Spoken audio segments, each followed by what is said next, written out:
CPAC.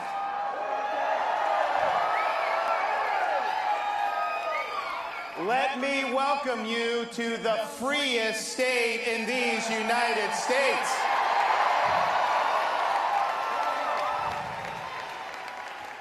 We were lucky to have CPAC in 2021, and I'm happy to inform you, 2021, Florida set an all-time record for domestic tourism coming into our state. And those record numbers include a number of lockdown politicians who lock down their own people, restrict their own people, mandate governors, mayors, big TV hosts. They criticize Florida, and the first chance they get, what do? They escape to freedom in the state of Florida. And why do even these biggest critics and lockdowners come to Florida? Well, I think it's simple. From the very beginning, we refused to let this state descend into some type of Faucian dystopia where people's freedoms are curtailed and their livelihoods are destroyed. We protected people's rights. We protected people's jobs. We protected small businesses, and we made sure that every kid in the state of Florida had an opportunity to go to school in person 5 days a week.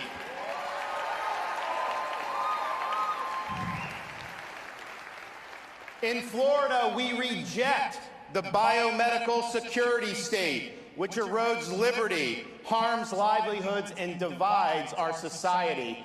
And we not only reject it if it's government, we have done things like ban vaccine passports and mandates, because it's unacceptable to simply subcontract out Fauciism to big companies. So we stood for freedom across the board, and the result has been Florida has defeated Fauciism. Freedom has prevailed in the Sunshine State.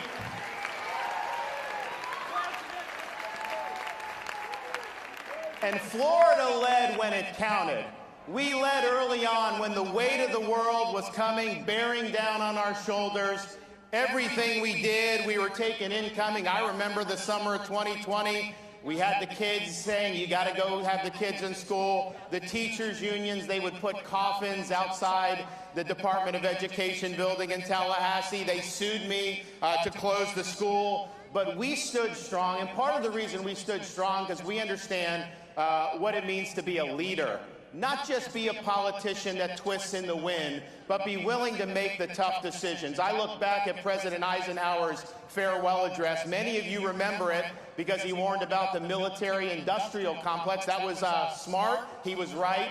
But if you read that speech, he also warned about the dangers of a rising scientific and technological elite. Government was funding more scientific research, and he said when that happens, there's a danger that public policy can be held captive by this scientific elite. And he said, the job of the statesman is not to subcontract out your policy to health bureaucrats or other type of bureaucrats. The job of the statesman is to lead, to take all the interests in society and make sure you're doing what's in the public good. So many governors over the last 2 years would simply defer to health bureaucrats because it was a safe thing to do politically. If things went bad, they can say, hey, the bureaucrats told me I had to do this. Yeah, you lost your job. Sorry, your business is done. The kids are locked out of school, but they're telling me I have to do this. That is not what we did in Florida. And we did it when it wasn't popular. We did it when we were taking fire.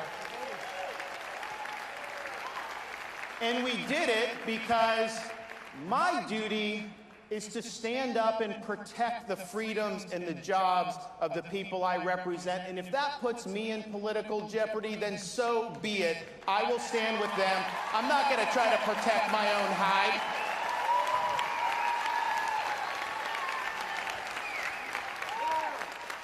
And I really believe, had Florida not led the way, this country could look like Canada or Australia.